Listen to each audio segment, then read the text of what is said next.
skeletons. Whatever. I can do anything. I'm an Italian artist. Yeah. That's the funny thing is that my cover artist is all about Frazetta stuff. So I was like, he's What's working it. Frazetta? I'm also a super artist. conservative, but they can't say anything in Italy because everybody will kill me in the village. A particular artist had a certain look to his stuff.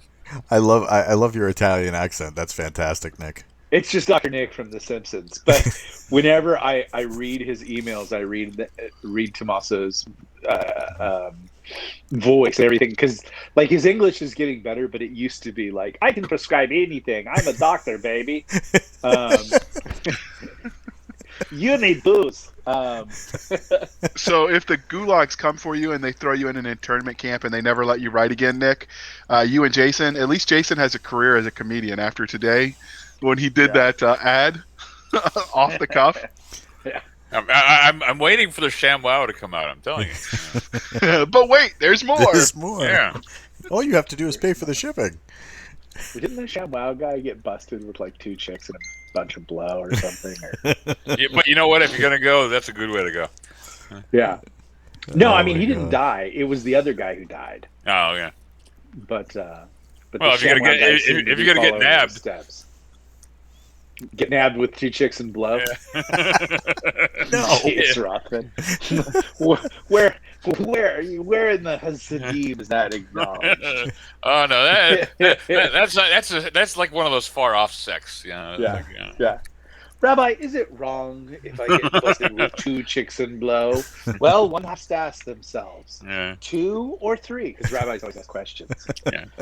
See, and If we're you've not done 2, you might as well get 3. See, the thing is that's when you start want to become Catholic, because then you can get indulgences and all these other things. They don't do that anymore. No. No. Yeah. Once we stopped attacking the Holy Land, the indulgence fund ran out. How many Hail Marys did it take? Yeah, you can't No count doubt. that high. Yeah. They moved on to other things. And speaking of moving on, what did you guys think of the game today? It was the most fun I've ever had. It was, I mean, like, it was just really fun because it satisfied like a really cool urge for me, which is to leave this current shithole and go have fun in a fantasy universe where there isn't like basically politics and woke culture and my neighbors. And like literally, you know, like I like those Survivor shows. I like learning skills. Like my life when I'm not on here playing D&D or writing books is like acquiring new skills with which to survive in the Mad Max wasteland.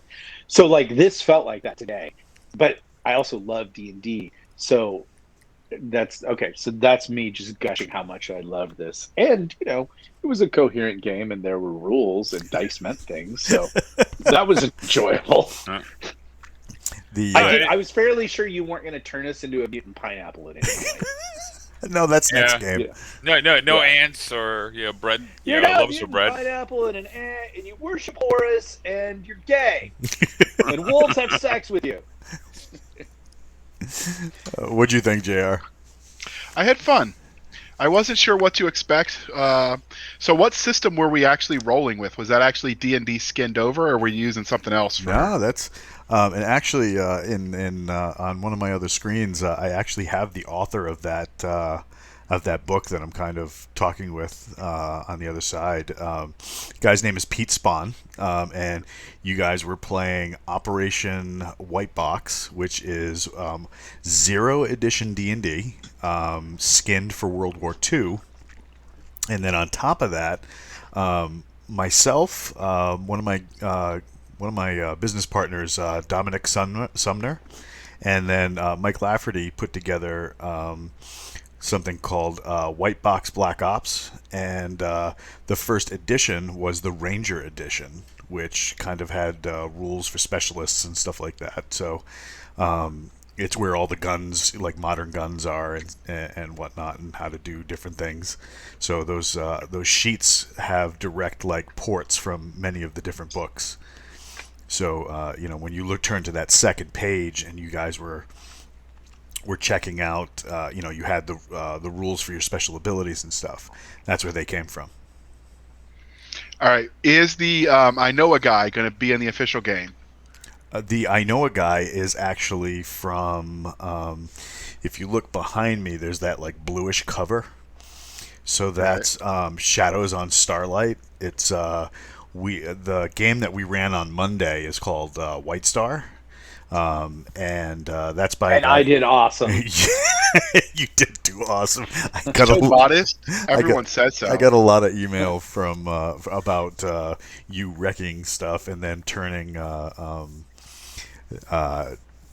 the space dragon lady into into what is it, a mutant sex pineapple? Yeah, basically. I encouraged her love for a small space goblin. But the And I was playing a character from a novel that's going to be coming out on the 23rd of March called Strange Company, and basically it's PMCs in space, private military contractors in space. And there's a character in there. He's kind of like he's a warrant officer. He has psionics. He's vindictively drunk and evil. So I decided to play him for the kids.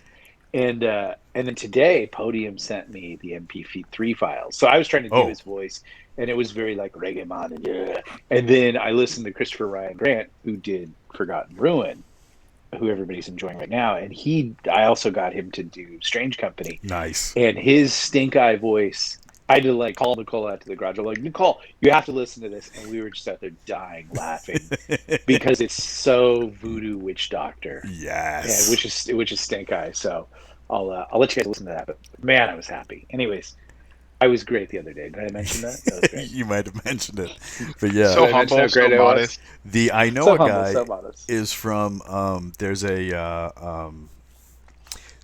there's a class in that, as well as another class in another supplement, where that I Know a Guy mechanic is in there, and you can use it for either, hey, I know a guy to get a piece of equipment you normally wouldn't be able to get, or hey, I know a guy who might have this skill that you need to get, your next whatever piece of mission you need to accomplish. Roll So- d6. Yep. What I liked about the skills, because I always try to find like being an actor, and not a very good one. I always try to find like an unlock in the skill set, or something that the character is doing to kind of start playing that character. And what I think like the cool thing about the I Know a Guy thing is, okay, if you deconstruct that skill, well, who is that guy? Well, it's the guy who's generally friendly, but he's pretty handy. Like, he's a regular guy. He's not a blowhard. He's not like a bullshitter or anything like that. He's the kind of guy who knows how to talk to guys who work with their hands, and get like he's a regular guy, and he would be a friendly guy, and so he's gone around making a lot of friendships, and at the same time having conversations with people, so that like when someone says, I really wish I knew someone who could like get me a what's the code word for silencers? Cans. No, the civilian code, vapor trap, or what is it? It's, something like that. Yeah, it's something like that. We'll not say because the FBI will start listening to this. Yeah, he's the guy who's like, I know a guy who makes vapor traps, and like that kind of stuff. So that's you can start running the guy as that character is like Jason did, with his Loadmaster skills. He started really dialing in on like really all about securing stuff. I think the unlock for the pilot was I looked at a lot of his skills, and he's really great at flying. You can tell like he's pretty good at that skill, and not maybe not competent at much else. So then I decided to play the rest of the game as like a guy who's probably done well as a pilot, and he just doesn't like, other than being like probably decently good looking and technically proficient, and having a big watch, he's not good for much else. He Gilligan's everything else. Yeah, exactly. Gilligan. That's a reference not everyone's going to get. Yeah, well, that's because we're old. It's fine. Yeah. But this was very Gilligan's Island in a way, which was the pitch deck for Lost in Hollywood was Gilligan's Island meets the Twilight Zone. Oh hell yeah. Yeah. I couldn't get into Lost. First couple seasons were tight, but then after that, it just Yeah, I mean, I enjoyed the whole thing. Like, the only thing that was supremely disappointing was the end, but I did like it. Like it was a lot of fun. But yeah, I mean, it did. it would have helped to know where. Like, it was weird that they couldn't admit that they weren't. They, like they tried to seem like such masters the whole time. And like now, years later, the producer and J.J. Abrams, they both admit like we had no idea where we were going. We were just making it up. And it's like that's kind of cheesy. But I don't know. Like I think J.J. Abrams is one of those winterkins because that's he always looks like a 23-year-old guy, but he's a guy who has a lot of great ideas and then never executes them well. Yeah, look at all the properties he's had to handle in the Yeah. last how many Star Trek, years? Star Wars, lots of things, and like monster movies and everything like that. You're like, oh, that would be so awesome, and then the delivery is just so like the first half of a J.J. Abrams movie is pretty interesting, and the second half is just an utter letdown. Yeah. Thanks for joining D&D Nerds talk about film expectations that have let them down. Next, we'll be moving to Flash Gordon. Well, I mean, the thing is it is a different skill set. Starting a story and ending it sometimes is hard for people. Yeah, and they're just not any good at it. Yeah, look at Stephen King. Nick Cole showed us the answer to that. Trigger nuke. Yeah, well, It ends everything. The trigger nuke solves all problems. pretty much. What do you guys think? Okay, Walt. So what are you drawing tonight before we answer your question? Oh, I'm just crushing some notes tonight. Okay. I'm on like 3 hours of sleep and all right, JR, turn on Like glassy-eyed. what's that? JR, turn on your camera. Yeah, JR, turn on your camera and start drawing. start dancing. I could draw stick figures, maybe. That's No okay. I'm problem. running a. When That's okay. Go ahead. No, go ahead, sir. I'm sorry. No, I was gonna say, that's okay. I'm running a D&D campaign for the wife and kids tomorrow, and as it is, I'm actually writing up the bios for each of them, and I'm like, I can't believe I'm describing my wife this way, but okay, she's a dwarf and she's got a charisma of like 7 or something. I'm like, how's this gonna end? Yeah, Nicole would not play that character. Like she wouldn't care if she had like a 9 strength and like a 2 wisdom and like a 4 dexterity. That charisma better be 18 or. Oh, she got like an 18 wisdom and an 18 con for a cleric. I'm like, that's awesome. Nicole could care less about those things. I played D&D with her one time. We did a writer's retreat with Chris Fox, Richard Fox, Jonathan Yanez, and myself and Jason, because we were forming this thing called Archer's Rest that we did the next year, and we got like David Weber and Kevin J. Anderson and a few other people, and then Jim Butcher was going to show up the next year, but then COVID. But we do it in Napa, and it was really fun. So the first year we went, we played Ravenloft, and Jason ran it, and Jason's a really fun DM because of his voices. And they're all kind of like mildly polite English people, so you can be just super abusive to them. And I played in that game. I played Conan, Gary Gygax's Conan, and Nicole was like a female bard, and so we actually killed Strahd. Oh wow! And then and like Chris Fox just disintegrated him with a scroll of disintegration, and then I had this really great moment where I was able to look at Nicole at the end of the game and go, "You're my treasure," and then I threw over my back and rode off into the sunset. Like you do. I did like for 4 hours. I just did the Conan voice, which is just Arnold Schwarzenegger as the governor. I'm so sad. I went to California and I tried to become the governor. And then I had sex with the maid. Then Maria left me, and I'm sad and I cry. I just did that for like 4 hours, and my voice was thrash. The Conan we did with James too. That was the same thing. That was hysterical. Yeah, but lethal. Like he just like that. I should have realized then. He was just like, and you go down this, and you're dead. You're all dead. Let's start again, and you're all dead again. Start again. Like ugh. But part of that is that module. That module's so lethal. Yeah, and especially if you're not carrying plants in your back pocket. It makes no sense. I don't understand it. But going back to stick figures, like JR said, do you remember when like first like the 1980 version of Excalibur came out? Oh yeah. Or that was like they all had the shiny armor and everything like that. For like a year or two afterwards, I was obsessed with drawing like stick figure night battles. And I was like in the seventh grade, so I would just like grab my sketchbook. I'd go behind, because I went to this Christian school, I'd go behind the chapel where like all the like hot senior chicks sat, and I had no interest in them because I was busy drawing stick figure battles of Excalibur. Now, did you have like flip books where it would almost animated? No, no. I would just get a big piece of paper, and then I'd draw like a rocky escarpment, and then I'd draw like the castle, and then I would just like put 10,000 stick figures on there, like each stick figure, like hacking another stick figure, heads coming off, arms coming off, guys just getting run through and hoisted on two-handed swords.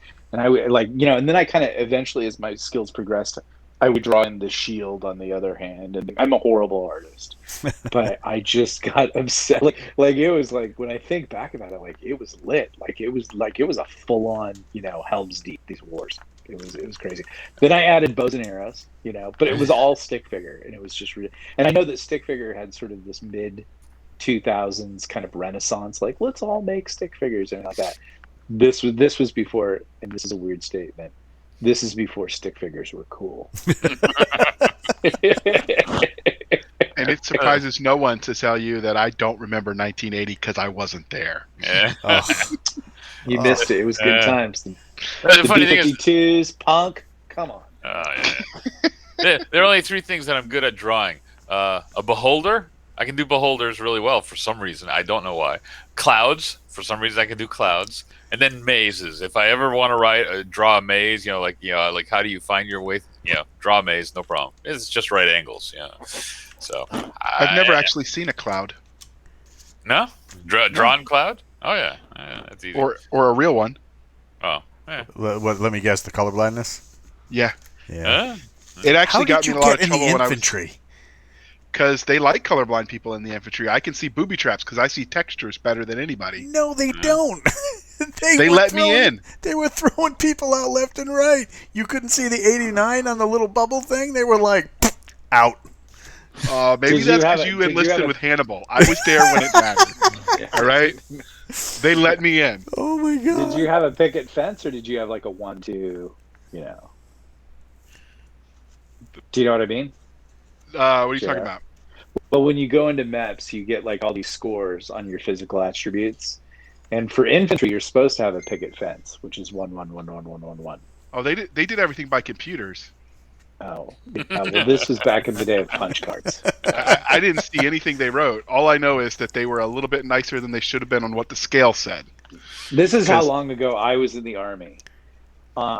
When I was sitting at MEPS, they have a TV on to let you think that you're going to actually watch TV in the Army. Yeah. And Paula Zahn was the Today Show anchor. Oh my God! How long ago that was.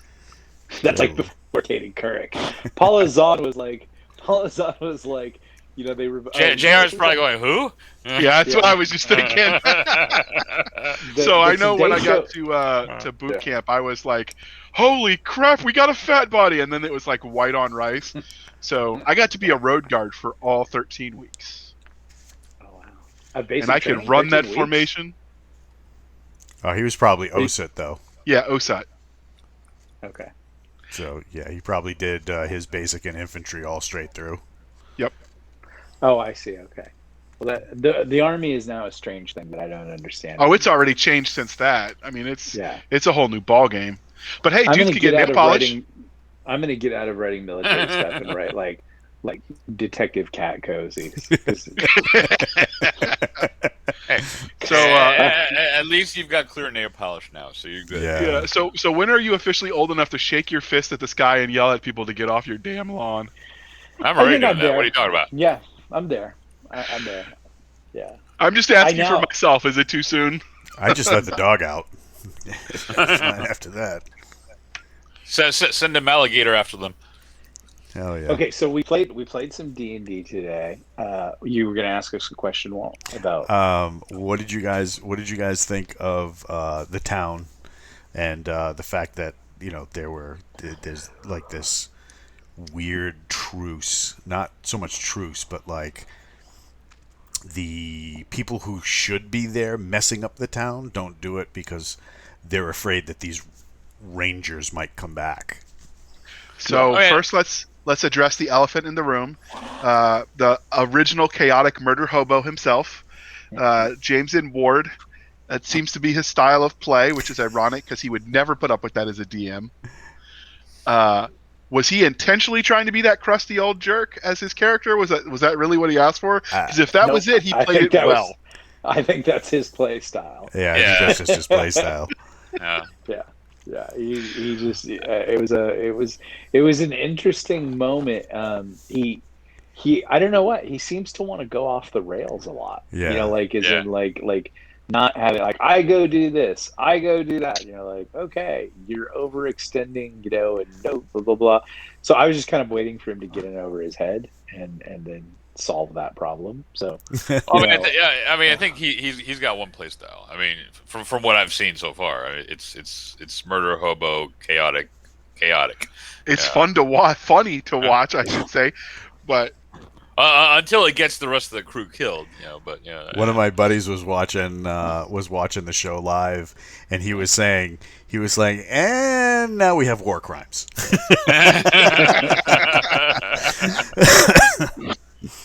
No, what was cool about the campaign, if nothing else, I mean, I always have to kind of just analogize it to, like, you know, writing a story, and you don't start a story by knowing everything that's going on, so it's little drips and drabs of stuff. So I'm like, okay, what the hell's going on?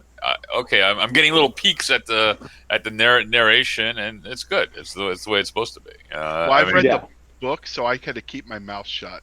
Yeah, I have not read the book. I've seen the cover. That's about the extent of it, and that's cool because I kind of for me it's a new world, new dynamic, and I'm like, okay, let's see where it's going. And lots of questions that I would expect to have and not get them answered right away.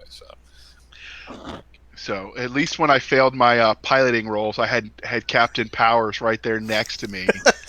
Rock Powers. Oh my god. So we can also not talk about the session without some of the epic role play, like with Jason and Nick today. The dad face. That's awesome. He gives me that every time we talk about deadlines, and then I'll miss it because something happens, and then he'll give me that look. So I'm used to that face. I wonder if I see it more than his real kids, or probably not more than Nick though. Jason and I's style is Jason is running a business like a professional, and I'm pretty convinced I'm running some kind of guerrilla movement on society. And my guerrilla movement is very underfunded. We don't even have good AK-47s, but we're plucky. That's my whole approach towards this thing. So you can see how those two things don't work together. So I get a lot of dad face, but he's grown in a way, like he used to just get outright kind of like angry at me, and we'd fire broadsides at each other, and now he's kind of learned how to manage me. And then it's very like like you'd be talking to like a 4-year-old, like, yes, you could stick the fork in the light socket, but why don't we just step back and like talk about electricity for a minute? I'm like, yeah, and then usually I'm like, you're right, we shouldn't do that post. So it's. Why do I have the impression that he's like talking to Nicole in the corner about like how best to corral you? Oh yeah, Nicole's a bit of an ally for him. I'm a loose cannon. No, I think actually we use Nicole as like whenever we're both creeping up towards a decision that conflicts, we'll both kind of like pitch our cases to Nicole, and then she'll weigh in, and she gets like a little motivated, like she can sway the judgment a little bit, but Nicole also doesn't care.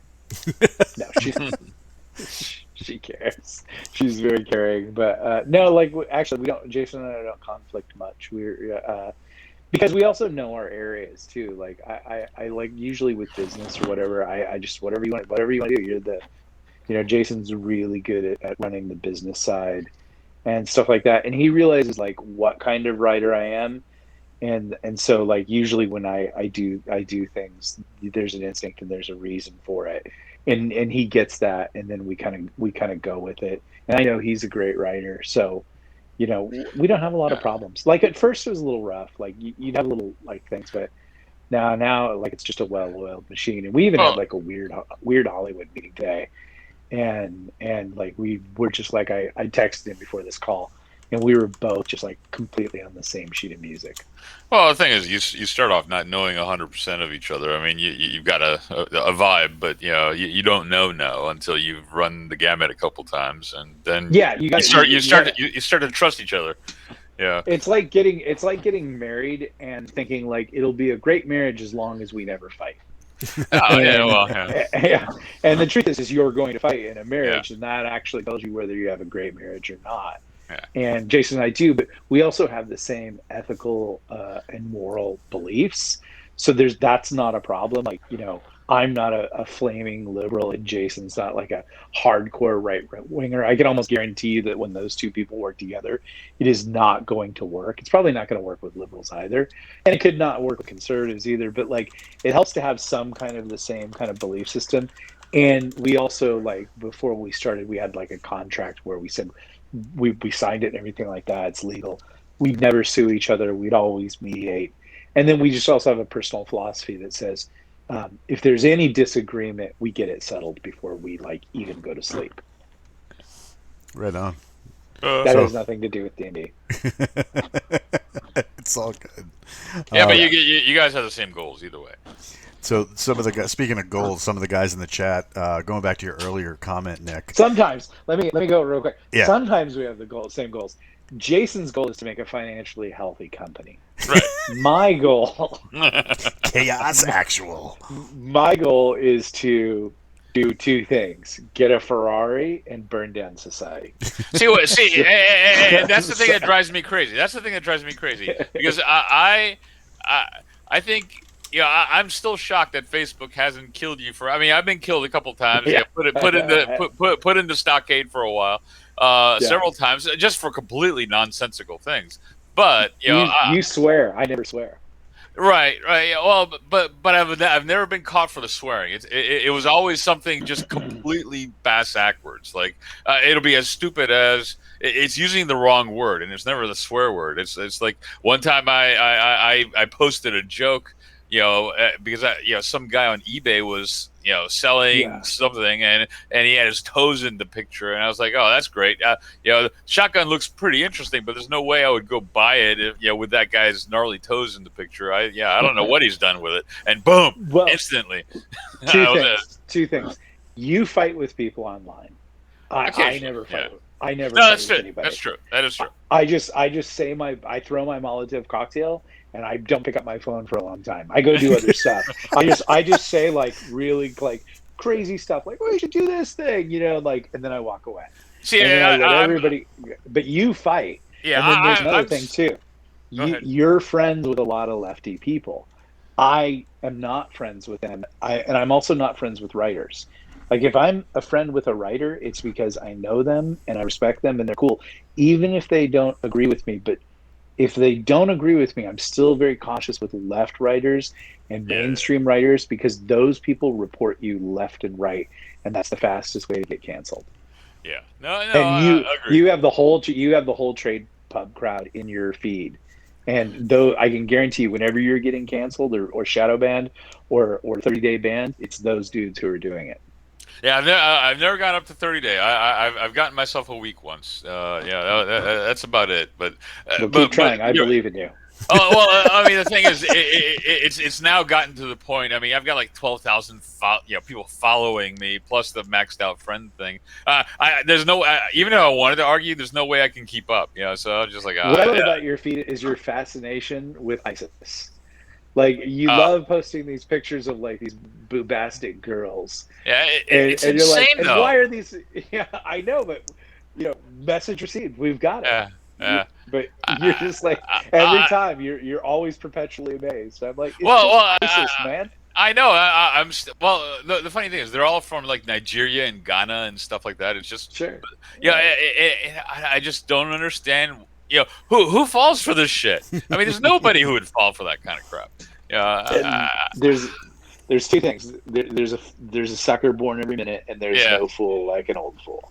Yeah. And so No. if you're just some dude who's just like basically discovered that the internet is free porn, I know. and and this girl, like, you listen, people fall for cons because they want to believe. Whenever someone Yeah. says to me like, I got taken at this con and everything like that, I have no sympathy for them, No. because you wanted it. You wanted the, like, cons are all based on doing like crimes. Of Like, course. Of course. and so, like, people want to fall for cons. So, dudes seeing that girl, they there's no fool like an old fool. That's the worst thing that can happen to you as an old man, is like falling for chicks. So Oh, no, speaking of old cons, in the I Speaking know. of Dungeons and Dragons, My blunt force segue is the best, mostly because I have a loud voice and it trips the audio sensor, so I get to talk over people. Captain Kilgosha in the chat was talking about your earlier love of stick figures, and he says if you go to stickdeath.com, that'll satisfy some of your thing. He's also sent, C.S. Smith. Oh, JR.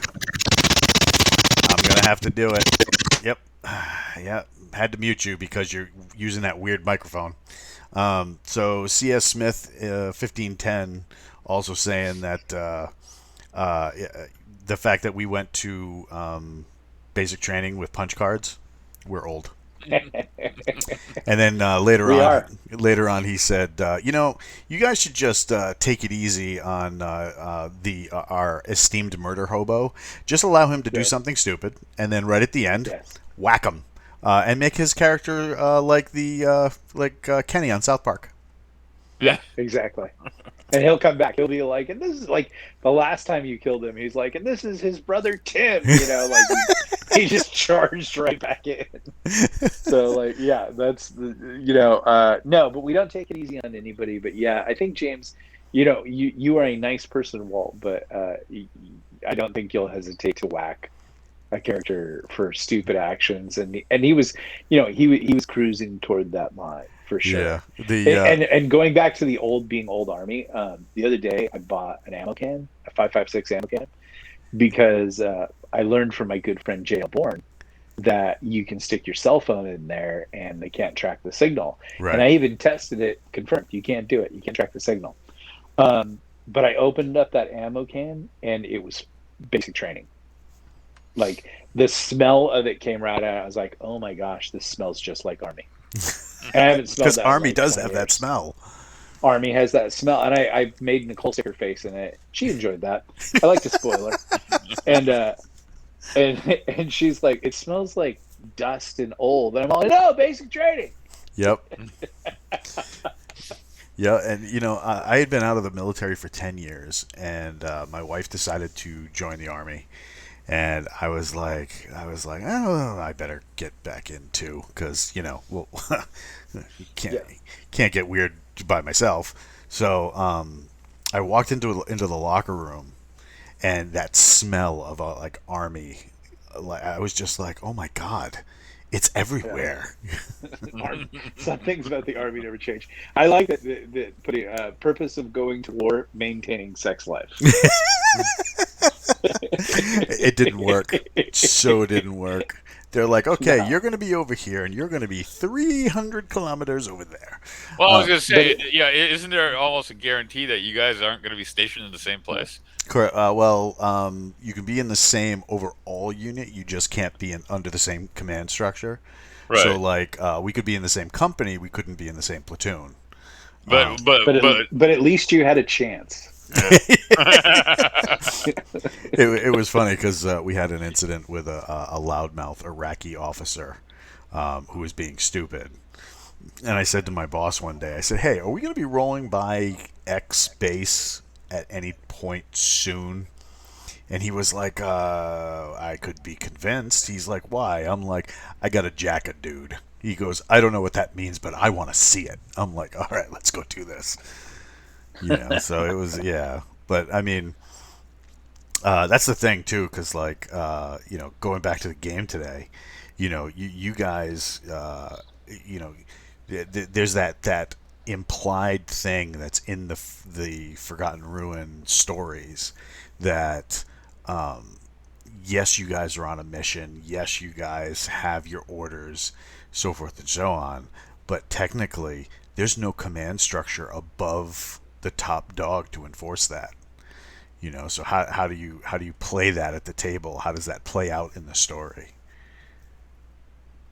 Yeah, I was kind of like I've always thought about that. Like, it's like when people said like when Star Trek made an MMO, and I was like that'd be awesome because I love Star Trek, and it was like and everybody will be like commanding a station on the ship, and I'm all that'll go horribly wrong, because you can't.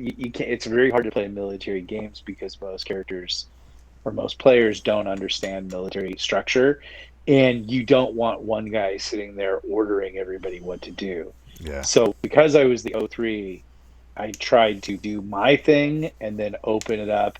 And then I think that's why I kind of went a little hapless. Not necessarily like, like Steve Carell on The Office, but just somebody who's like, I'm actually in the military because I like to fly planes and for no other reason.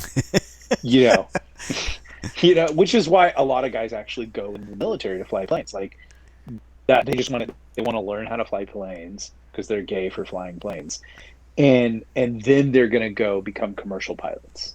Yeah. But they're not like Rangers, and they're not like yes, there's the exception to the rule, but most military pilots are just there for the planes, and Yeah. they're not into the military structure and everything like that. It's not for them. So I just said I'm just gonna play that guy, and that guy's not gonna come down and like, let's that guy's not gonna be James's character, which was these daggers are now my force of evil. I shall rule with an iron fist. And, like, Yeah. yeah, you do this. You don't want that. You don't, because then that's 45 minute. Like I said this before. Like if you can ever read like bad gaming stories gone horribly wrong by like people who like answered an ad on like meetupdnd.com Oh God. and just like dropped into some random D&D group. My favorite one was some guy who dropped into a Star Wars campaign, and the DM was running Han Solo, and he had like an hour and a half of exposition in how Leia was in love with him, but Luke was in love with him too. And it was just the most twisted D&D story I've ever heard, or Star Wars D&D story I've ever heard. It was great. Captain Kilgosha in the chat is actually He's all, I ran that game. no, he's running the numbers with everybody who's watching, seeing what our price is to have him pay into the pot, so that we'll whack James every time. But he's such a nice old guy. Captain Kilgosha, no, he's murder thirsty, man. He's... Yeah, I think the thing of it is if Walt will send you if he trusts you, you could just pay Walt in bags of coffee. Yeah, exactly. And you'd get a murder every week. Oh yeah, there'd be a slaughter fest on that one. It would be fun too to kill him just like Kenny, like just like like, all right, the mission's over, we're walking back into town, and assassin leaps out of the shadows, knife in the back. And and that's it. Thanks for watching D&D. The Master Sergeant goes down hard again. Yeah, and then just do that thing you did with the camera on Jason. Just do it right on James. Just watch him just sit there and shake his head like he was today. Just his arms are folded and he's looking down and just his head is back and forth. You could just see he was just rebelling because he couldn't be, the DM, and he had to just sit here and take it. It was great. It was a rough day in a lot of respects, but that made me happy. Oh, go ahead, JR. Is JR back? Or is yeah, he he's still back. needed? I was going to say, if you throw in some loose leaf tea for his wife, he'll resurrect him and kill him a few more times in the same session. I was already planning to do that just for the coffee, but if you're going to throw the tea in there too, why not? Yeah. And it's not like, I mean, Walt probably would give you his real address because, like, Walt could kill you. Walt's dog could kill you. Walt's wife could kill you. it's pretty bad. I think they might. The cat is probably your best shot, right? Yeah. You might be able to convince the cat that you're okay enough to get near the door, but once the dog sees you, yeah. And if you did go to kill Walt at his house, look up on the roof because the dog might be there. It's true.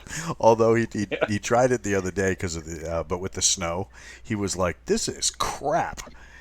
But I give him credit. He made it. He faked it till he made it, and he got up there. Is it a Malinois or? Yeah, he's a Malinois. Yep, Right. yep. So it was one of those things where I'm just like there's no way somebody's gonna give up a $3,000 dog, and they were like, no, you got confiscated.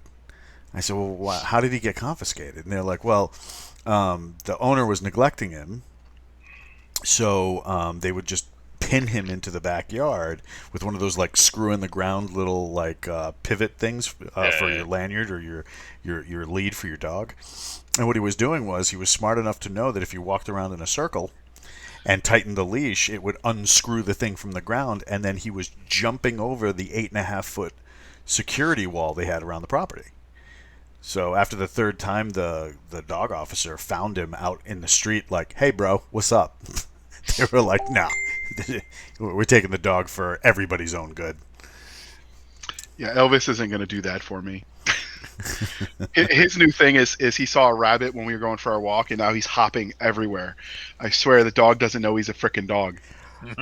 That's part of the prey drive. So he's actually probably looking to start smoking bunnies. And speaking of, I was gonna say he's pouncing, trying to scare them out of whatever hole they're hiding in. Yep. So speaking of pouncing bunnies, you guys ended up with the pirates, and did you? I mean, not the pirates, the traders. Did you did you guys see those goblins coming? Out of the water, no. No, I figured they were like shipwreck survivors and were going to help out. So that's Captain Hapless for you. That was the same. That was I thought you were going to be the first one to swat them down because, like, back when we were playing the other game with James, you were like, "There's not pilgrims in these woods. I know what you're doing." That's Prometheus. Prometheus is a paranoid lunatic. This guy is probably a semi-decent person who's trying to basically coast through as much of life as he possibly can. I played mine because I've seen too many episodes or too many times the what's that Top Gun. So I was going like the heroic pose and stuff. That's about as close to pilots as I know. Yeah, as long as you don't watch the volleyball scene on loop, because then I gotta reevaluate. Sir, I was in the Army. I was not in the Navy. But did you wish you were in the Navy? Because that's a whole different thing. Do you want to know what Nicole said to me today? We went and got breakfast early this morning down by the beach, and there were two guys. I'm gonna say BDUs. I don't know what people call them now. And they were sitting over there, and she goes, "Oh, are those Army?" And I go, "I don't know. They could be Marines too, because we're near Pendleton." And she goes, "Oh, Marines wear that uniform?" And I go, and I looked at her for a minute. I go, "I bet you think they wear dress blues even in combat, don't you?" And she's like, "Well, yeah, that's a Marine uniform." I'm all, "Yeah, they do. They do. They totally do that." So now in Forgotten Ruin, you're gonna have, or rather the game, you're gonna have some dude just rolling around with like plate armor, and he's wearing the dress blues jacket with the sleeves cut off just over the armor.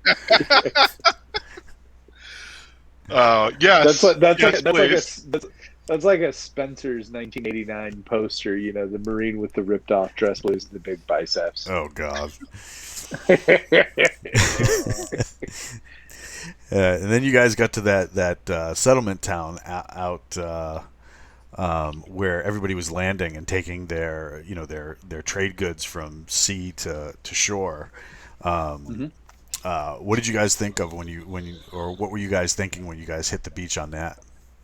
Well, I was trying to okay, we're in the world now. Let's kind of fade into it, and I was like, okay, James, why don't we get some rugs and put our weapons in the rugs so we can pop them out, we don't look like that. And he's like, no, I don't do that. Why would I? I'm like, okay. Cool.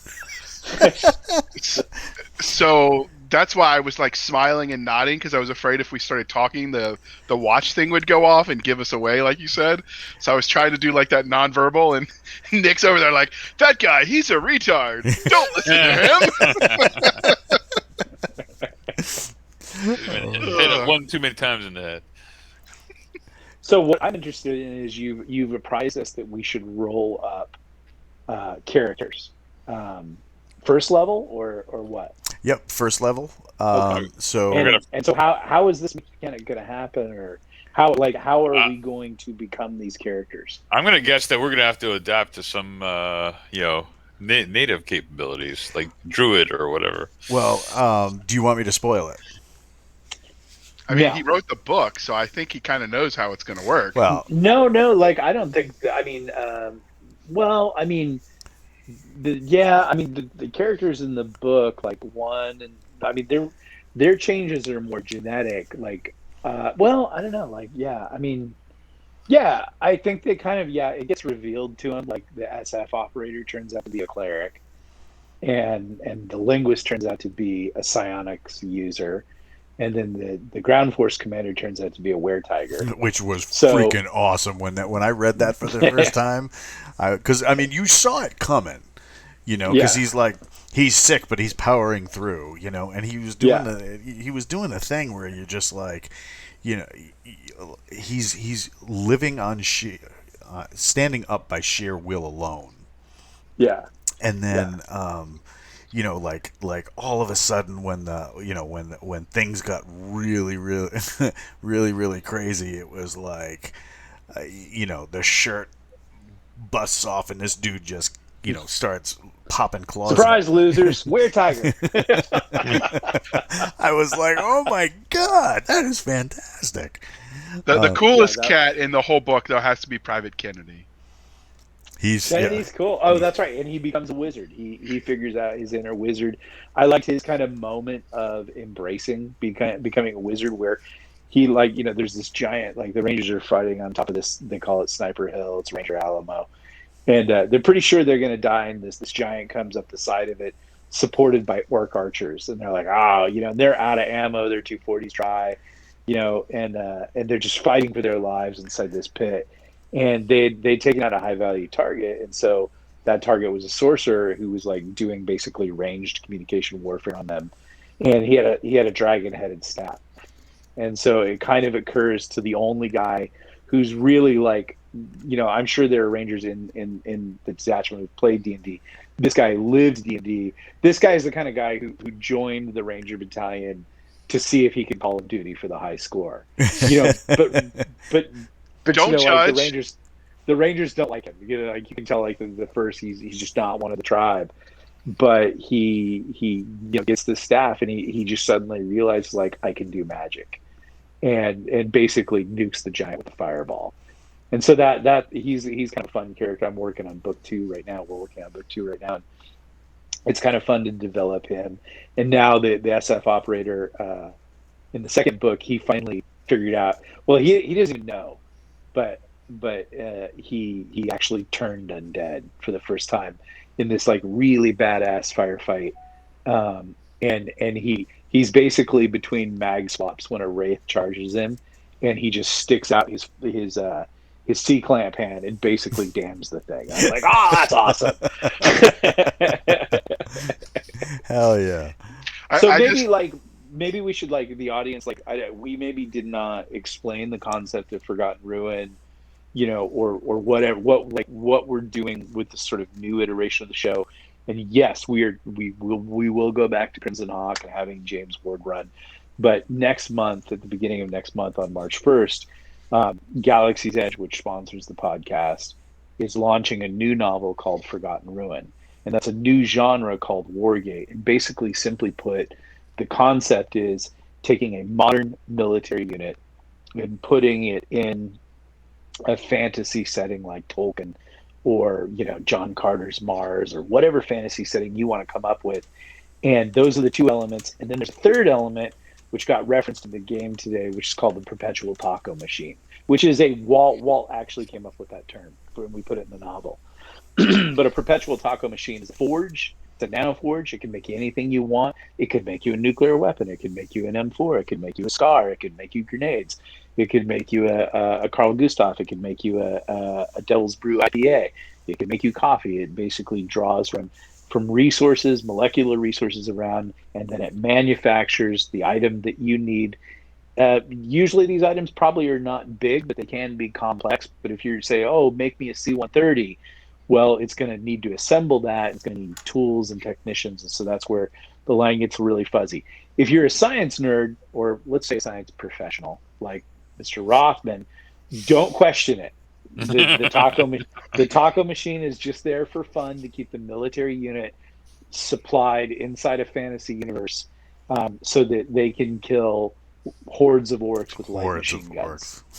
Yeah, and that's the first novel is basically the U.S. Army Rangers at Helm's Deep, and it's their fight for survival against an orc and ogre and troll army being run by a nefarious sort of black, Renaissance fair kind of assassin killer dude.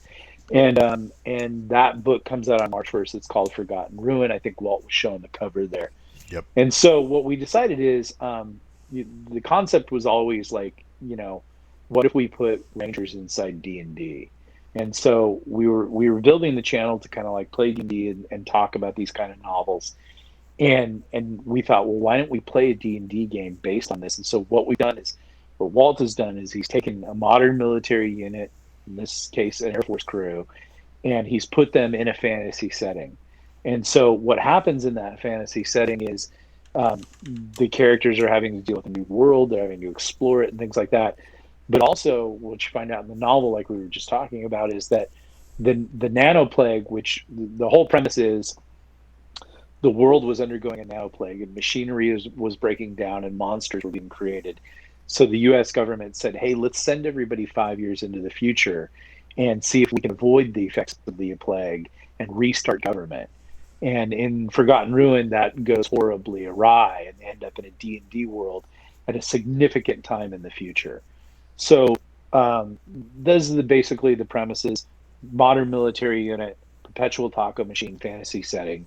And so that's what we're doing now. And we're going to see what a game looks like of D&D. We're playing old school D&D with those parameters. And Walt's writing a novel, and JR and Jim are actually writing a novel together. We've got 7 other authors writing a novel. Rothman, you're not writing a novel, but you could write a novel. But you have a series or whatever. But it's we think it's going to be a really cool, hot new genre if you like this kind of stuff. And the pre-orders indicate that people do like this kind of stuff. Yeah. What's weird is the one book I am writing. I had no idea that this was what you guys were doing, but it's I got an SF guy in a fantasy world. It's close. You'll hear from my lawyers. Yeah, exactly. So I've been listening to the audio because they're doing a thing where if you have the pre-order, they'll let you have the audio file early. So every couple days, as I'm listening to it while I walk Elvis, I'm sending Nick these messages like, "You son of a bitch! No, you didn't." He just keeps laughing at me. Yeah, it's really good. I just love it when people. And what JR just referenced is, if you haven't figured out, I got a certain political stance or anything like that. But mainly, like you guys, like everybody sees like cancel culture going on, and one thing like smart people would tell you to do right now is own your own media and everything like that. So to that end, Jason and I decided that we are gonna sell these things through Amazon. But if you don't want to buy it on Amazon and you want to own it yourself, you can buy it through the website, even the digital file, and we give you a lifetime guarantee. You will never lose that file. We will perpetually give it back to you. That way, like, if I get canceled and they say, let's take all Nick Cole's books down because he's a raging, bigot, which I'm not, but that just seems to be easy to say to people when you want them canceled, Gina Carano. So if you, and even the audio files, we will sell those to you through the website over at galaxiesedge.com, which is galacticoutlaws.com or Forgotten Ruin. But if not, you should go on to Amazon and pre-order it. And if you like the game today, if you like D&D, if you like sort of modern military units, you will absolutely dig this. And a lot of this, like some of the inspiration that this came from was an old Dragon magazine article in which I've talked with Jim about it on the show. But it's not the total genesis of it, so don't anybody from TSR sue me. But they basically took a World War II unit and made them fight fantasy creatures, and I always thought that was really interesting, and so that kind of helped inform this concept. Yeah, it's a lot of fun. Enough of me. No, absolutely not. We'll take more. Hell, we'll drink from the fire hose. A point of order, though, it's no longer galacticoutlaws.com, although that does redirect you. It's galaxiesedge.us. Oh, okay. All right. Wow. I didn't know my address. I don't want to correct the boss, but... Keep up with the times, boss. I'm not allowed to touch the website. So, like, there's things I'm not allowed to play with. So I just I don't need that information. I killed enough brain cells with drinking. So basically when I killed Jason's alter ego in Galaxy's Edge, he realized that I should be not given much access to hurt things. This is how that started. There's a character Jason really identifies with called Major Owens, and he's like, okay, Owens is on the ship with these people. And or no, he's like, these people have to go on the secret mission. I'm like, okay, I'll take Major Owens. And there's this long silence. And I go, don't worry, he'll be okay. And then I remember typing, and then Owens was dead. And I gave it to Jason, and he was so sad. And, I will hunt you. Yes, and I will find you. I don't think he's ever fully recovered from me killing him. Go figure. I broke my Kindle because of that, you son of a bitch. I threw it against the wall. I was like, it was a good death. It was a good death. Good death, And that's the thing too. I mean, that's the mark of a good story when you have. When somebody, when there's a death that matters, like right now in the Galaxy's Edge fan group, there's a pretty, the fan group is having a call for a certain trademark character, Mark 1 armor, to make a return, and it's like why would you cheapen that dude's death that way? Yeah. I mean, his life was building to that moment, and while it wasn't like trigger nuke, it's still and I don't want to spoil it for people who haven't checked it out, but this was a death that had meaning because of how it happened to him, and it just, I mean, even still, when this character is mentioned in the books, you're like, dude, that guy was taken out that way. That's harsh, unless you see the character in the side novels that he's a part of, in which case he is a freaking rock star. Well, that's what I like about, I like that character met his demise early on, even though he's my favorite character. And then to be able to say, okay, I want to write 57 Tyrus Rex novels, which are basically as great as his. And because this character lived for about 2,000 years, and so he was a general, he was a bounty hunter, he was a war criminal. He's all this really, interesting stuff. And so there are endless books about him, and people will say, yeah, but I know that, he eventually dies. I'm like, well, everybody eventually dies. Yeah, everybody dies. Abraham Lincoln's dead, but he was one hell of a vampire hunter. Yeah, and then I've written stories where he died in that story and then kind of came back. It's and I can if anybody sets any kind of bar, I'll probably find some way to screw with their preconceptions. And so far, I would think through 3 books so far, and there's a short story coming out with a box set that's going to be released in April, which is going to be fun. And I think you might actually get with that one, you might get a really cool Tyrus Rex poster. But box set, you say? Box set, I say. But Go on. That character has been well received, and I would also say with Ocasio-Cortez, spot on. So in the chat, Captain Kilgosha is saying, "Hey, that Wargate premise is an anime called Gate from 2015." It's also a it is a form of Japanese fiction, but they have another name for it, and it's similar. There's a little bit of ridiculousness about it, this is we looked at that and everything like that. This is much more. This plays it a lot more serious than gay fiction does. Yeah, I was gonna say Gay, my yeah, sons, when they read this thing that I'm working on, they're like, "This is," and I forgot what the Japanese term was that they used, but it's I guess a portal fiction type of thing, where yeah, portal fiction, yeah, that kind of They stuff. call it a But light novel, I think. yeah, it was something. I forget what the name is. So Kids it's these days. usually, and as I understand it, in portal fiction, what happens is the fantasy universe comes into your universe, and then not necessarily the military. Maybe the military fights them. In Wargate, the military it's goes isekai is what I guess the term. isekai. Yeah, Yeah. in Wargate, the military unit goes into that universe and is sustained by the perpetual taco machine, so that they have to, like you're seeing today in this game, they have to survive in there. They can't dip in and out.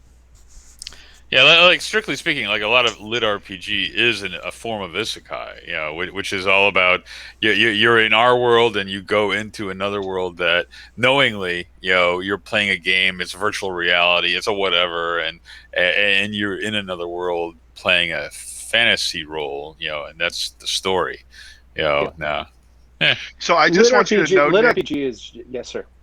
I want you to know that if you kill Kennedy, I will take it personal because that was basically me.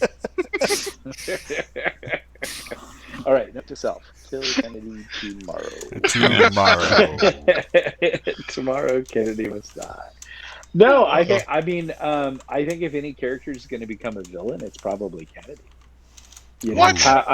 Well, I'm a big believer in power corrupts. You see everything I've ever written. You Rangers tortured me for 2 years with my funny little dice. Now let me show you what true power is. If you're the weird guy that can't hang, but you can be funny, you can get away with a lot. I We found had that a- out in a light infantry unit. We had a kid that Yeah. when we got back from deployment, we had a whole slew of new folks that had come into the unit.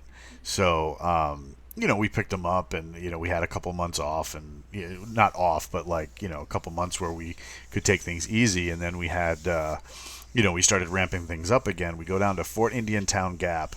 Ooh, the gap. Yep, and I'm rolling through because he wasn't in my platoon. This one kid, we're rolling through I'm rolling through the other platoon's area on my way back to catch a couple of my troops, and I see this kid like out and proud reading a big old like giant copy of Harry Potter, and I'm like, hey bro, you're in a wrong platoon for that.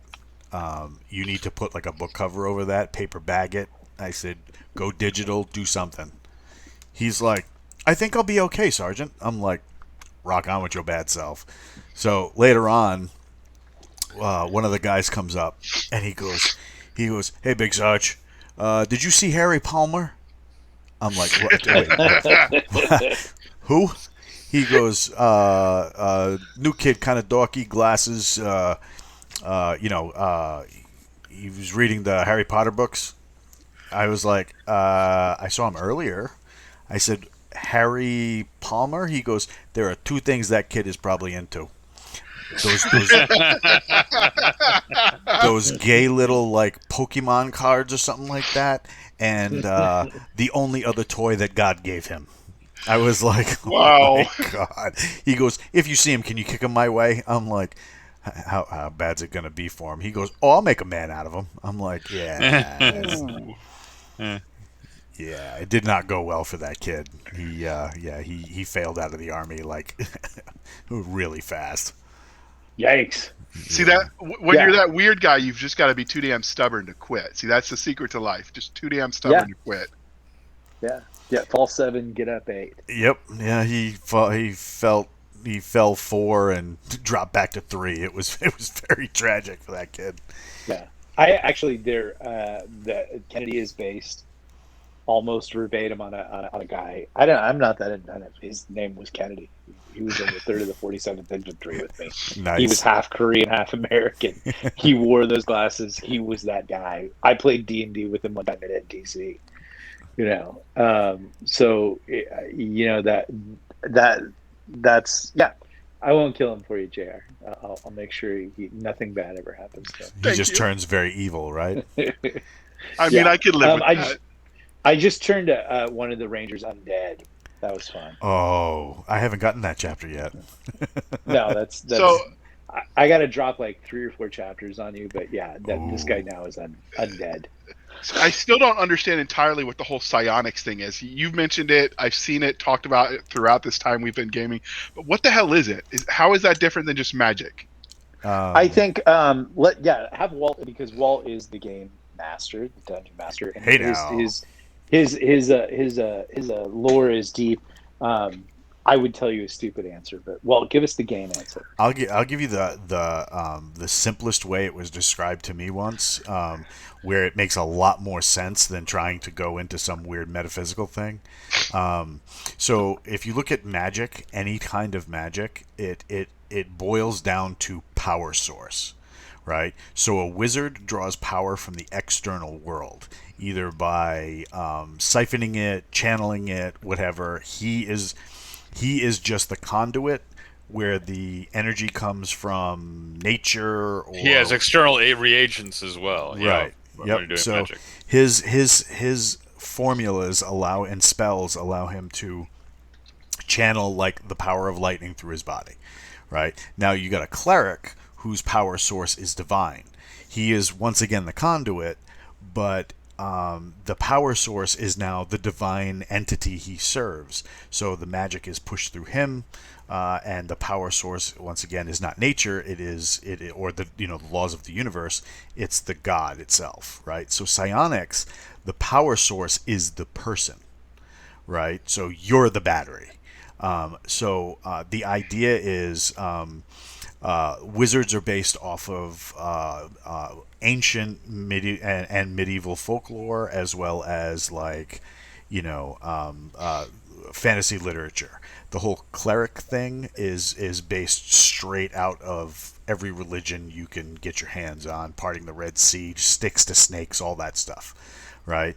Psionics and psychic phenomena is more Eastern in its origins, places like Tibet and stuff like that, where they felt that you could, with enough time, training, and discipline, could move objects. Or there's the ancient story of the Buddhist monk who stared at a wall so long that when he got up, the reflection of his face was burned into the wall. Just from his thought of leaving his mark on things. So yeah, so just think of it as a power source. So Yeah. wizard, formulas to pull the natural power of the universe. Cleric is there's the conduit for the gods, and psychic, you're the battery. You're using your brain power to do some Jedi stuff. And the thing Yeah, is, they're gonna have like. I was Go gonna ahead. say, yeah. The thing is if you overextend yourself, you'll pass out. Yeah. Versus if you Yeah. run out of spells, you're just out of spells. So So it's different. Captain Kilgosha says in Warhammer 40k, psionics are the forces of Oh yeah, you chaos. don't want to mess with that stuff in war, because in the Warhammer universe, the whole the idea that moving through space, they've had to rupture kind of like the fabric of the universe, and because of that, demons and crazy stuff has gone through. But if you're going through the warp to move from one place to the other, and you don't have a consecrated ship in order to do that, you can demons. It's the same way with a psychic. If you don't have protections in place, it's kind of like you open your door to tell your wife to as she's leaving to go to the store or whatever, like, hey, don't forget the eggs, and while the door is open, like 15 dudes hit you with a home invasion. So yeah, Warhammer 40k psionics are nasty. Yeah. So I have a question for you, Nick. How deeply do you know for this Wargate stuff you're doing, this series? How deep into it do you know it's going to go? Like before, you had the first season when you started Galaxy's Edge. You knew the first season. How far out Yeah. are you planning, or are you just winging it? No, it's 6 books for the first arc of what's going to happen. So I could tell you everything that's going to happen. Like they're going to have the second book right now is they're fighting an army of the dead. So the first book was fight an army of orcs and ogres. The second book is they're fighting a very powerful lich who has an army. They like at the end of the first book, they basically take a castle and make it their own, a fortress. And the second book is an army of the dead is sent against them to stop them. If you read the book, you kind of get sort of it takes place in the Europe of 10,000 years from now. So humanity basically clings to the coast of the Mediterranean. The rest of the world, like Germany, is called the Crow's March. So think Ravenloft. It's ruled by this guy called the Black Prince. He's basically a vampire. It's a place of werewolves and ghosts, and it's very not a happy place.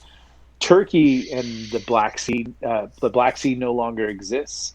It's a giant sort of ring of mountains where a comet basically struck Caspian Sea, and not Caspian Sea, the Black Sea, and Turkey, and turned it into basically Mordor.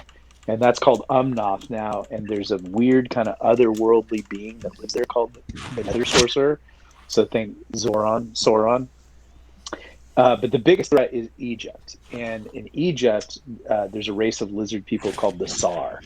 And the Sar basically are liches. They're undead. They have fantastic pyramids and temples and everything like that. And they've conquered Forgotten Ruin before. And then they were driven off and everything like that. Now they're waking up. And like at the end of the first book, the Sergeant Major base, well, I won't ruin it for you, but basically the Rangers realize maybe they're there for a purpose. And that purpose is they're going to go up against the Sar. And they're gonna. They encounter a wizard who kind of helps them, very Gandalf-like figure, and he's basically trying to overthrow the Nether Sorcerer. The first 6 books will be the Rangers dealing with the Sar, who are an ally of the Nether Sorcerer, and then we'll pick up the series where they probably go against the Crow's March, and then the final series will be them going against the Nether Sorcerer.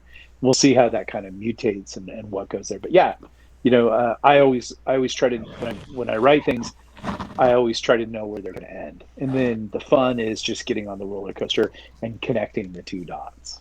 So in the beginning, we see that lots of planes went through that quantum entanglement deal, but we only know of 2 on the other side that we encounter. Does that change as the series goes on? Yes. Yeah. Definitely. Yeah, because Rock Powers. Rock Powers. And Rick James, damn it! Oh my God. So are you going to incorporate our game into the canon? Sure. Yeah, definitely. Why wouldn't I? It's free material. That would be awesome. Yeah, but Walt's working on a Forgotten Ruin story, and JR, you're working on a Wargate story. Oh, so you're not doing your own IP, Walt? Maybe not. We'll see. Yeah, okay. We don't know. No one knows anything. Everybody gets all cagey. Oh no, I'm not cagey. I only say what Jason says I'm allowed to say. I sent you the spec for it, Nick. Wait, I thought it was a Forgotten Ruin story, or was it a separate world story? It was a separate world story because you okay, guys. Well, because I had sent you the pitch for the Forgotten Ruin story, and then you were like, "Well, what about this?" So then I sent you the second pitch. That's right. I'm old and I used to drink a lot. I don't remember things. I don't judge. So you're working on a Wargate story. JR's working on a Wargate story. Ruffin, are you working on a Wargate story? Obviously you are. Anything's possible. Yeah, and we'll sue you if you don't have the Wargate logo. So you know. So you know what would be really cool if we're fighting dragons is to see the Red Baron go against a dragon. That's Richard Fox's pitch. That's Richard Fox's pitch. Oh, really? Really? Yeah. That does not surprise me. He's super crazy for the Red Baron. He is. So he's like, what if I have like the Red Baron like fighting dragons and I'm all he actually really is so into the Red Baron. It's kind of disturbing. He wrote a history novel on it. I have a signed copy. He's got a German version of the same thing. Yeah. He actually had it translated. Yeah, I'm betting that every MMO he plays, he literally like the first thing, like, or any social media he gets on, like the first thing he types in is like at Red Baron. Is that available? Is that available? So we have my one of my podcast buddies, friend of the podcast of our podcast, and he's been doing podcast stuff for a long time. Mike Lafferty. He was one of the guys who played on Monday with us, Nick.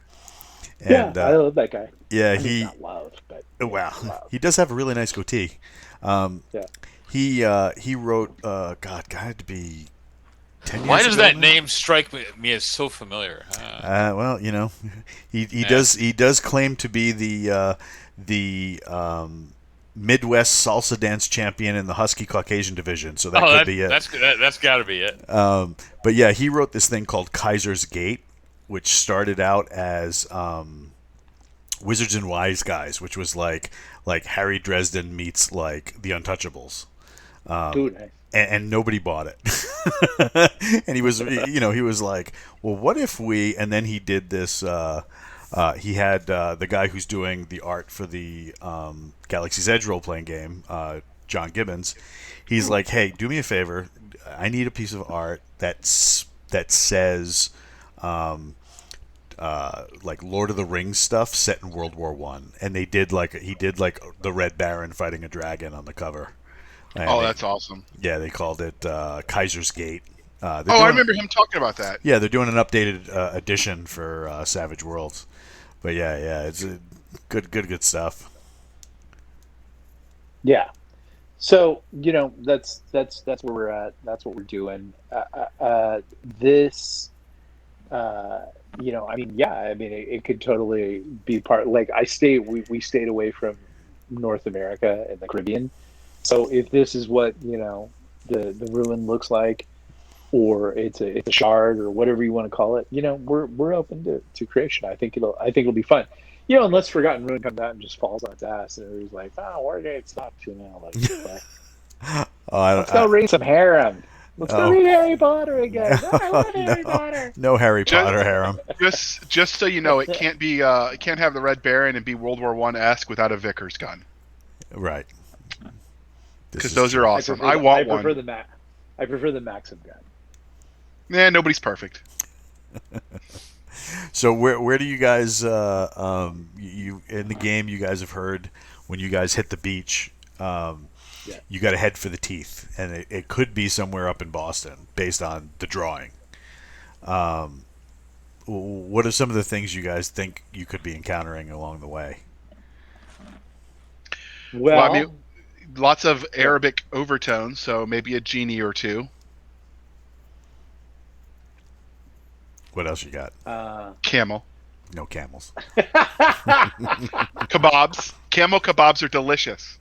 Well, we got to go through Florida, right? So you're gonna get, you're gonna get lizard people.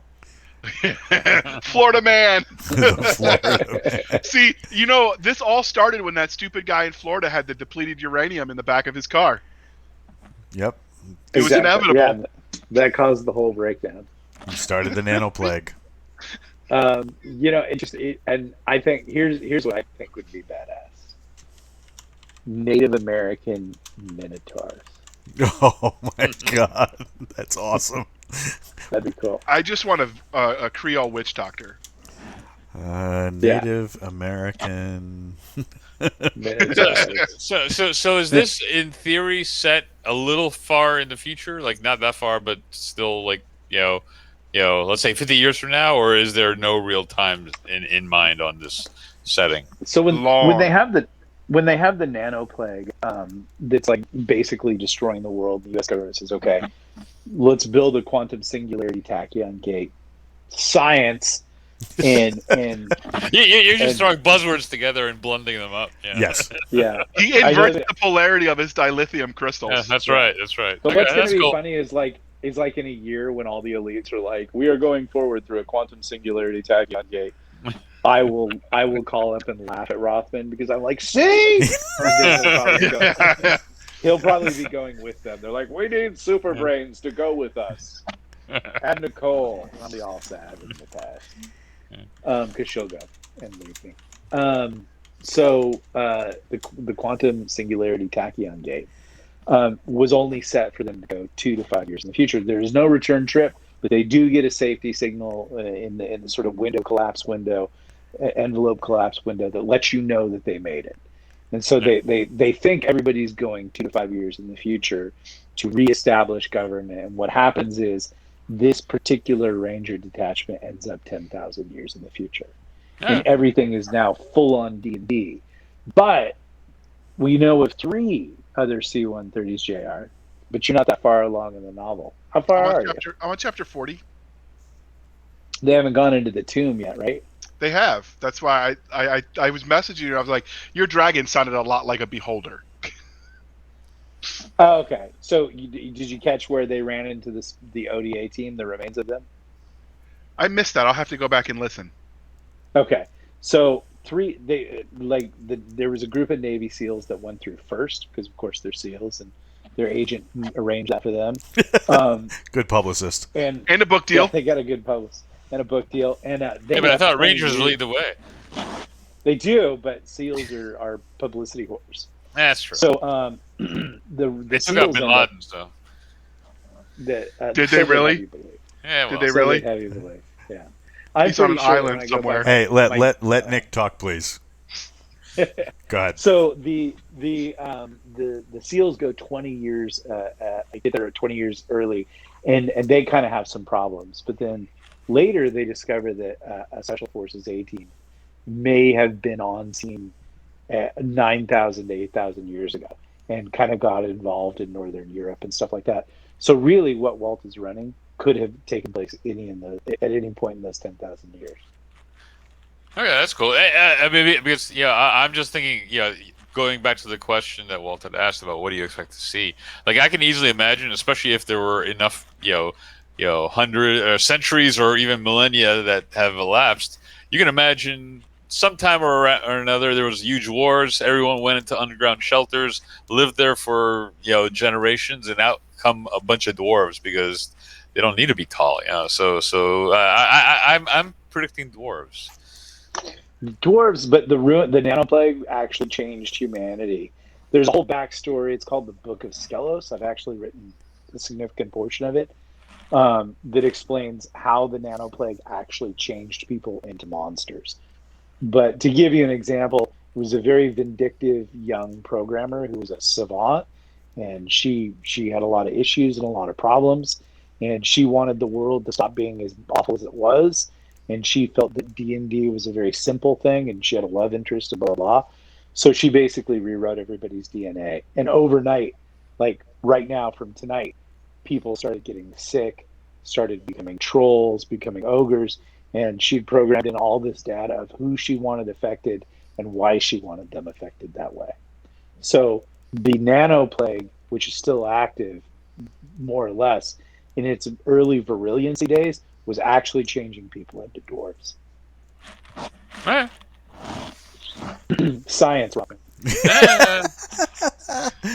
So on one of the tombs in the initial book is one of the headstones for the ODA.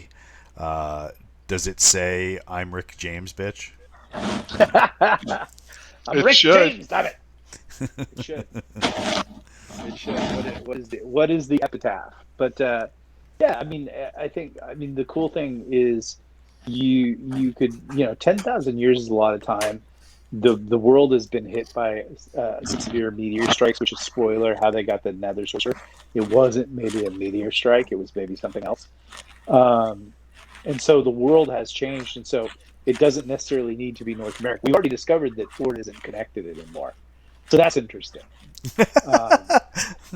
Yes, contributing to the world. Yes, Biden's plan of cutting off Florida has worked. So Florida is now an island, basically. Archipelago. It seemed to indicate it was an island, right? An island. An archipelago is an island. It's an island chain. Yeah. Right, So, a Long Island. So as I wrote it in my notes, it was the very bottom of it is part of this huge chain of islands that you guys have hit and been navigating through, and then there's a little nub left on like right before you get to like Georgia. Yeah. So you can imagine that the water levels, have risen or something. So it flooded most of Florida. So now all you have is the tops.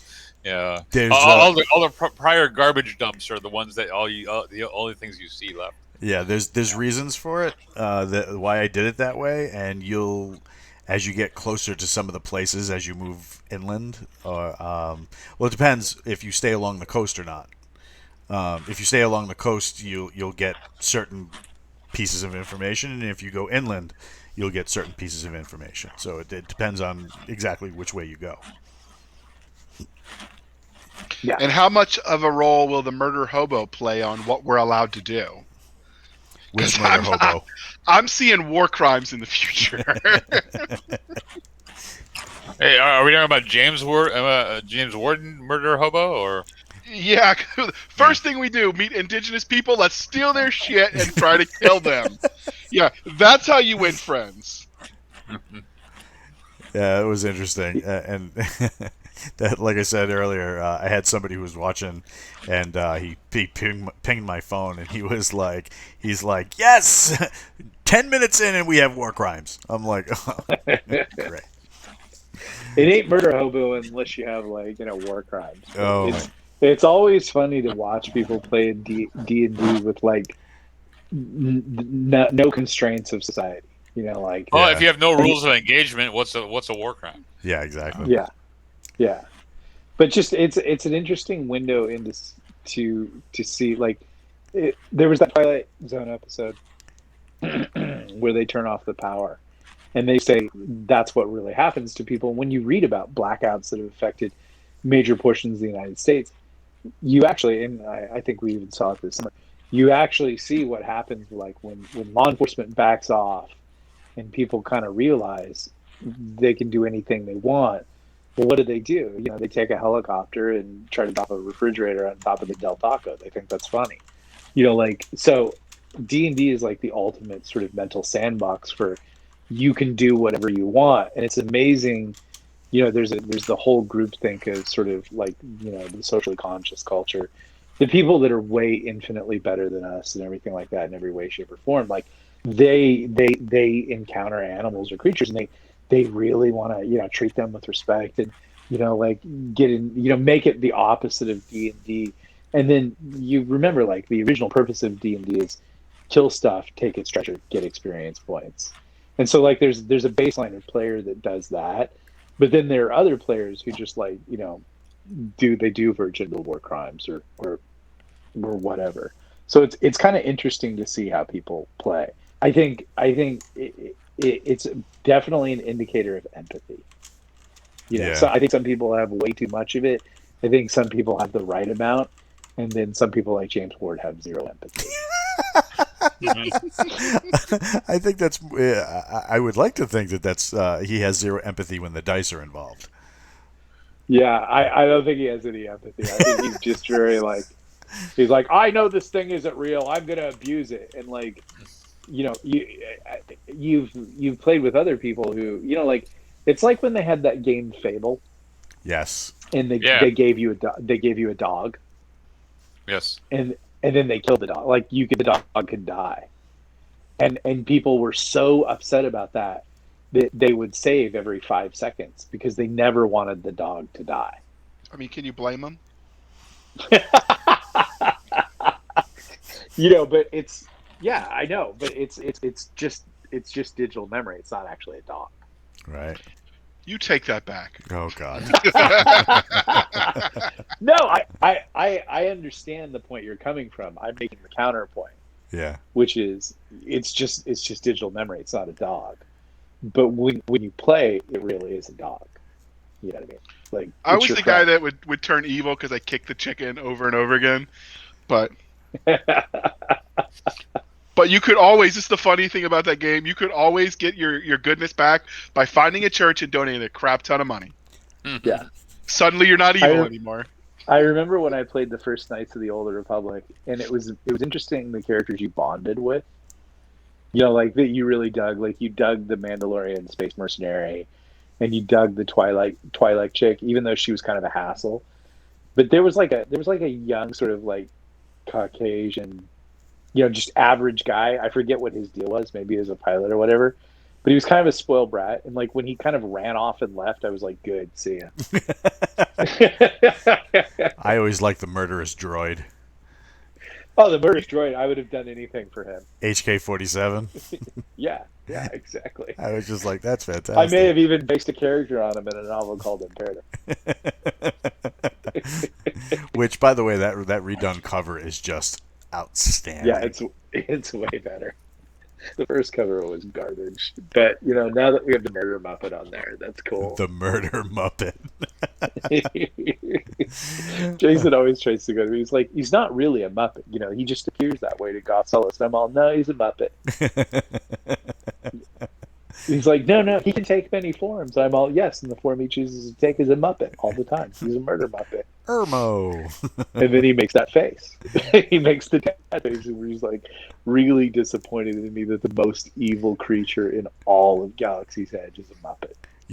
By the way, I'm going to be clipping the video heavily for some of our greatest hits today, especially the Jason disappointed face. I'll make sure I send those to you on the quick.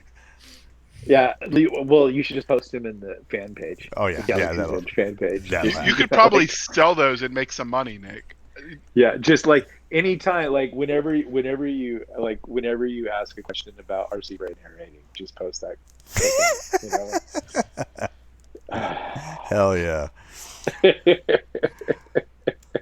Well, so for this next book, you're doing concurrent release on the ebook and audio at the same time? Yep, SimPub, March 1st. Right. Everything gets shotgunned out. Bam, bam, bam. Pre-orders for the second book, which is Hit and Fade, which is going to be a great cover. And, hopefully, unless the artist is like, done! And I'm like, this is half finished. She's like, well, that's all. I'm Italian.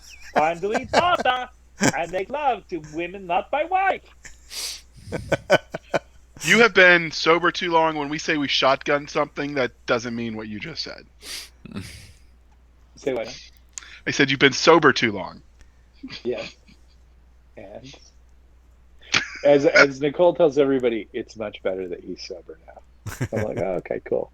The world's not on fire. It's on fire. Well, seeing that the world's on fire, we're gonna kill the lights, kick the curtains. No. you want to keep going? And let's talk about, like, before we go a little bit. Let's talk about the audience. Like, we had a better audience today, right? We had a lot of we had a pretty Great Bay, Texas. What's up, man? We had a pretty big spike in audience attendance. And the chat was going bananas. I couldn't keep up with it, and I had this. I think I'm gonna have to recruit like JR or something to point stuff out for me during the game, because there were a couple of times, and I've watched some of the replay things, looking for some of the timestamps I wrote down, and I was having like brain cramp moments, because I was watching the chat and I'm like, I got to stop watching this so I can focus on getting the information out to people in the game. But like, yeah, there was a lot going on in there.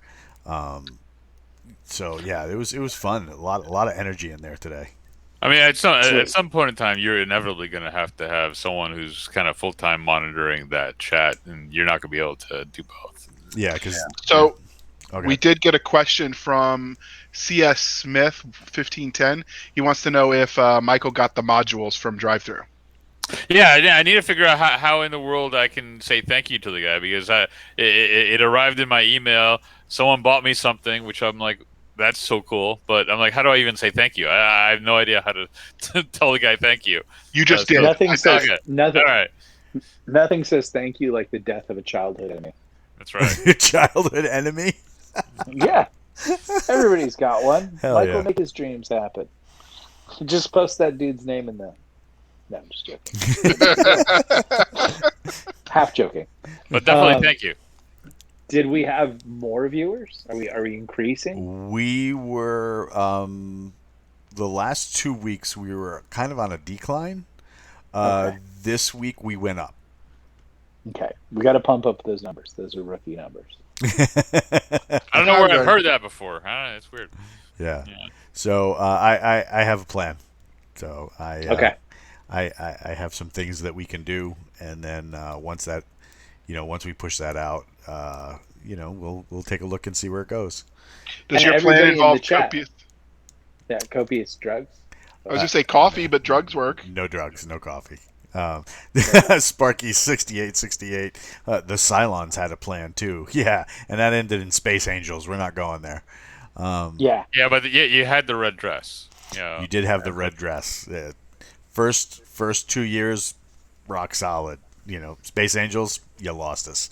Yeah. Nicole and I the other day we were talking about what's her face, Trisha. What's her name? Helfer. Halper. And Nicole goes, she was a Cylon. I'm like, yeah, but she wasn't real. And Nicole's like, she was real, and I'm like, no, she's not. She's just a figment of his imagination. She is, right? I'm right? Yeah, Like if you think back about the series, she's not real. well, She's just a figment of Baltar's imagination. She's manifestation of his guilt, I thought. He starts manifesting her as part of his guilt, but in the very first episode, she appears to the negotiator they had sent to the Cylons. That's right. Yeah. Yes. So they didn't know what the hell they were doing either. No. One of the Great Babe Texas is saying, "Hey, you guys promoting this game on Discord because that's where a lot of gamers are hanging out these days. Something we can talk about.